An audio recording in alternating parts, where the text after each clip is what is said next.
Vice President Harris, I believe that you are now on the telephone fresh off of that briefing that we all saw here on CNN. Thank you so much for being here.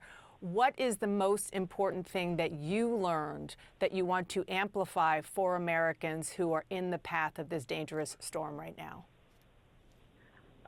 The briefing was very helpful on a number of fronts, but most importantly in getting the word out to folks in Florida in particular to please heed the advice and direction of your local officials, because this storm is unlike anything we have seen before, and that's the point of emphasis. This is unlike anything we have seen before. We got a lot of tough, strong people in Florida who have been through a lot of hurricanes, tornadoes, but this is not like anything they've dealt with before. So if they have been told to evacuate, they must evacuate. We expect that this is going to be catastrophic and deadly. And I would emphasize that. I would also emphasize the information that we received, that even if the designation of the category shifts from a 5 to 4, that's not actually a downgrade in terms of the danger and the dangerous potential of it. And so let's not have people rely to their detriment on, oh, this sounds like it's going to be less serious than we thought. They made very clear Category 5, Category 4 are almost equivalent in terms of the danger and the damage that they will create. So I would urge people to really take that information away, as well as to know there are dedicated folks on the ground from FEMA, from federal, state, and local agencies that are there to help you in terms of advice now, to help you get out, and to help with recovery and rebuilding after this storm and this hurricane passes. And Madam Vice President, I just want to follow up on the FEMA readiness part of this discussion. We heard the Administrator Deanne Criswell say earlier today that the agency is down to $11 billion in disaster relief funding because it spent about $9 billion just over the last week. Are you confident FEMA has the resources to manage what we are, never mind what we're about to see in Florida, but of course, that's on top of Hurricane Helene 2 weeks ago? FEMA absolutely has the resources that it needs now and to deal with this hurricane as it hits and the aftermath. And of course, we want Congress, when they come back, to do their job of making sure that they pass legislation to provide more aid, because again, this is really historic in terms of what we've seen. And so we do need to buff up the aid and assistance that we give FEMA, understanding that this is unusual and may be, sadly, the new normal. But you don't believe that, because Congress is not in Washington right now, you don't believe that they need to come back earlier in order to give FEMA more resources? FEMA has what they need right now. Okay. I want to talk a little bit more about what both you and President Biden talked about in this briefing, and each of you has talked about many times over the past few days, which is this dangerous misinformation that is coming from a lot of corners, including your opponent in the race for the White House. Several local Republican leaders have been pleading with them to stop. Have you spoken to GOP officials in Florida to figure out how to help combat that right now as it's about to get a whole lot worse?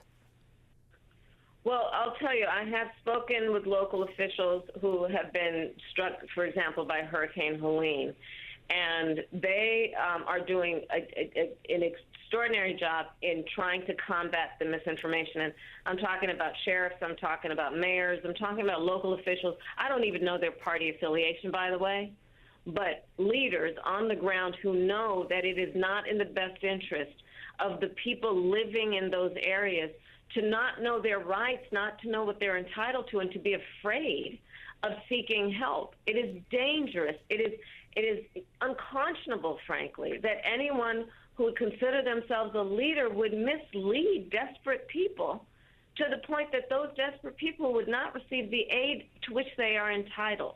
And that's why I call it dangerous.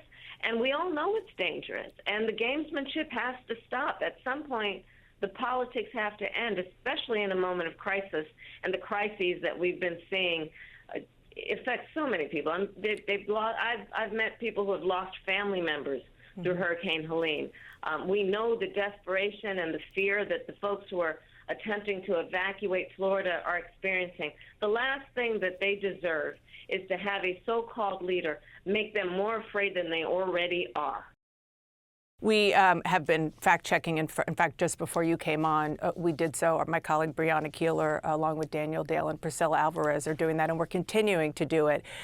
One of my sort of follow-up questions to that is about, we know what Republicans, many Republicans are saying that is just not true.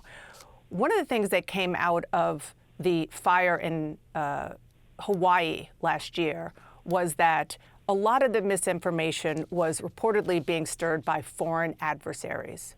Do you have any indication that that is happening right now? I do not. No, I do not. But whatever the source, Dana, just so we're clear, it hurts the American people, and it's got to stop. Madam Vice President, I also just want to ask a little bit more about the federal response. One of the Republican senators from North Carolina, Tom Tillis, who I should say is not critical of the federal response, he says he believes that President Biden should appoint an active duty commander to lead the federal response to these storms. Is that a good idea? Should he do that? I mean, Dana, we're looking at we've already, as part of the briefing, heard just minutes ago that tornadoes have actually already hit the area. So now is not the time to necessarily think about restructuring as much as it is to get boots on the ground and the support directly that is needed as a matter of urgency. And certainly all good ideas are welcome. But right now, let's let FEMA, let's let the folks who are on the ground do the work they need to do right now in real time. That's about assisting with evacuations, getting correct information out, battling, sadly, the misinformation, and putting in place the resources that can hopefully mitigate against the predictable damage. Including, for example, we heard a very good briefing from the Commandant of the Coast Guard, the work that needs to happen around being concerned about potential damage to the port in Tampa. That kind of work needs to happen urgently, and that's where my focus is. Yeah, and the window for evacuation is definitely closing as we speak. Madam Vice President, before I let you go, I do have to ask you about another phone call that I believe you participated in earlier today with President Biden, and that is with Israeli Prime Minister Netanyahu. Did he talk at all about what his plans are to retaliate against Iran after its ballistic missile attack against Israel last week? Well, I'll tell you, it was a classified call, and I don't have any announcements to make about what happened during that call, and I just can't get into private diplomatic conversations on this channel. But it was an important call. Okay. Thank you so much. I appreciate you coming on, spending a few moments with us. Thank you, Madam Vice President. Of course. Thank you. And thanks for getting the word out and around-the-clock information to the folks who are in desperate need of accurate information. I appreciate that. Thank you. Take care.